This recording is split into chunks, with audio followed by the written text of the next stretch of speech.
জানো তো বন্ধুরা, কি হয়েছে, বেশ কয়েকদিন হয়ে গেল আমার মেয়ে আর পড়তেই বসে না। কারণ সবে সবে সে নতুন ক্লাসে উঠেছে, তাই নতুন ক্লাসের বইগুলো দেখে ভয় পেয়ে পড়াই বন্ধ করে দিয়েছে। তাই ভাবলাম তাকে তো কিছু করে একটা পড়াতে বসাতেই হবে। আজ তাই সকালবেলা সে যখন টিভি দেখছিল তখন বললাম, আজ যদি তুমি পড়তে বসো তাহলে বিকালে একটা কালারফুল চকলেট আমি বানিয়ে দেব। আমার মেয়ে তো একদমই বাচ্চা, তাই সে বুঝতে পারলো না যে আমি তাকে এই চকলেটের লোভ দেখিয়ে তাকে পড়তে বসাবো। তাই সে বিকেলবেলা তাড়াতাড়ি করে পড়তে বসে গেল কালারফুল চকলেট খাবার লোভে।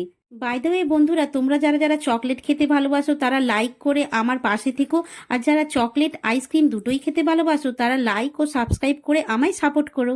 আর আজকে তোমাদের কাছে একটা ছোট্ট প্রশ্ন ছিল, কালারফুল চকলেটের মাঝখানে যে বিস্কুটটা বসালাম সেই বিস্কুটের শেপটা কি ছিল? তো আজকে এই পর্যন্ত। বাই বাই বন্ধুরা।